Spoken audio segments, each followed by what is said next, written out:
Welcome to the first ever episode of Foraging Through the Calendar with me, Jack Ball. I've been teaching foraging skills to the public for many years now, and this year I'm going to share them with you online. We're starting off in the month of March and there's an abundance out there for you guys to come out and forage. I'm going to keep it simple and I'm going to keep it safe for the beginner foragers out there. Each month we'll look at what's available for us to forage and tips and tricks to collect your bits. So without any further delay, let's see what we can put in our basket in the month of March. Right, and to kick us off, we got wild garlic. Now wild garlic, also known as ramsons in America, is a perfect wild edible to start off with. It's so versatile, there's so many things that you can make out of the wild garlic. You can eat the leaves raw or cook them down like you would spinach. You can blend them into pestos, infuse oil with them, make kimchi, the list goes on. And one of their best ID features is their smell. When we mash up the leaf and give it a good sniff, it absolutely stinks of garlic. Now all of the alliums, so the onion family, are edible. So any of the wild plants that you pick, if they stink of onion or garlic, then they're going to be an allium and they're going to be edible. Now in this point of the year, it's just the leaves that we're after. Wild garlic is going to keep on giving to us for many months. When the plant first sprouts into spring, it is just the leaves. But later on, we're going to get the flower buds, which are perfect for pickling. And then it's going to go into flower and then seed. And we can utilise the plant all through these months. When picking this plant, it's important to be precise with which leaf that you're picking. It's easy to be tempted to just grab clusters and handfuls of this plant when foraging, but doing it individually, leaf by leaf, and making sure that you have exactly what you have is the way that you'll stay safe. For example, we've got wild garlic here and lords and ladies here. Now let me come closer and show you what's up. You can see here, lords and ladies has obvious different veins on the leaf. I like to call this vein along the edge the road to hell, as this plant is a true nightmare to eat. It has crystal-like compounds within the leaf that when eaten can make tiny little incisions in your mouth. It's like eating paper cuts. Whereas the wild garlic has long veins running the whole length of the leaf and no road to hell on the outside.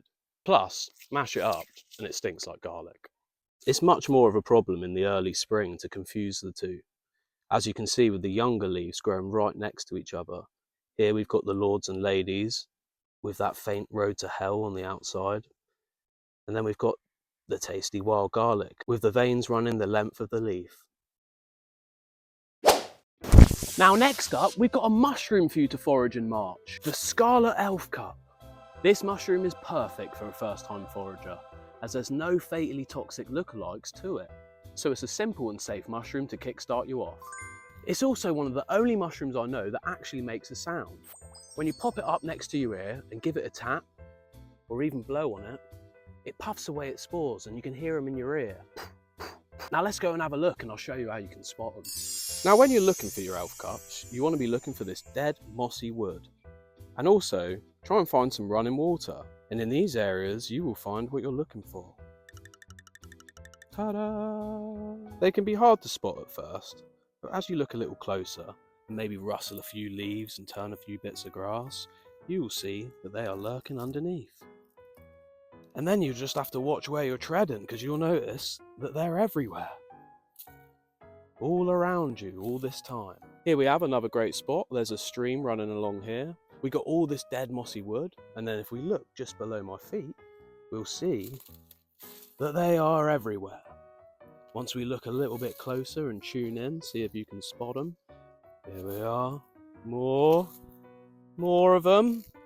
Even more. Wow, look at them. They are everywhere. All over the spot. Wow, look at this fella. Ooh. Let's see if we can get him to puff. Come on, give us a puff. Oh yeah, we got one. Yeah, so just to round up what the elf cup looks like. They look like little red cups. There are other variants. You may find an orange one as well, but that will also be edible. Cook them really well in some oil and butter and char them and brown them off, and they will be very, very meaty. You can also eat them raw if you get stuck in a pinch out in the field. And next up, we've got Primrose. Primrose is a gorgeous wild edible and makes a great addition to your wild garlic salads. The flowers are lovely and sweet and will decorate any dish that you create. The leaves can be quite bitter, but they can easily be neutralised with something acidic like a little bit of lemon juice. The roots of this plant are also edible. However, in England, under the Countryside Act, it is illegal to uproot any wild plant. But if you've got landowners' permission, you're good to go. Let me show you a closer look at it. So here they are in all their glory. 5 petals with that lovely sun-kissed yellow in the centre. The leaves have wrinkly veins and a hairy underneath. The primrose flowers also make an excellent addition to any wild tea that you make this time of year. And next up, we got the stinging nettle. Now, I'm not going to teach you how to suck eggs or how to identify a stinging nettle, as I'm sure you know how to do both. But did you know that the sting of the stinging nettle is actually really good for us? The stinging nettle has these needle-like structures all over it that inject us with histamine when we get stung. And that histamine helps our bodies get more immune to the seasonal allergies to come, such as hay fever.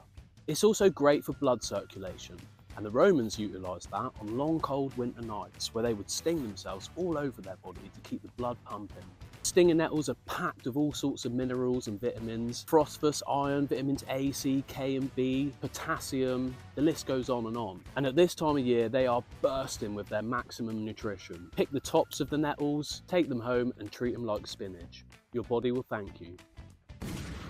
And there we go, a few things to kickstart you off in March. And just remember that every forager's journey is a continuous one. There's no end to the learning involved with foraging. Suddenly that sea of green is going to turn into a sea of diversity, and each plant or mushroom is going to have its own story to tell. So you don't need to know it all, just stick to a few things and stick at it.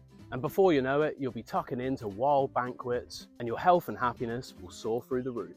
Do consider liking and subscribing and sticking along for the ride, as every month we're going to dive deep into foraging. Hit subscribe and give us a fist bump.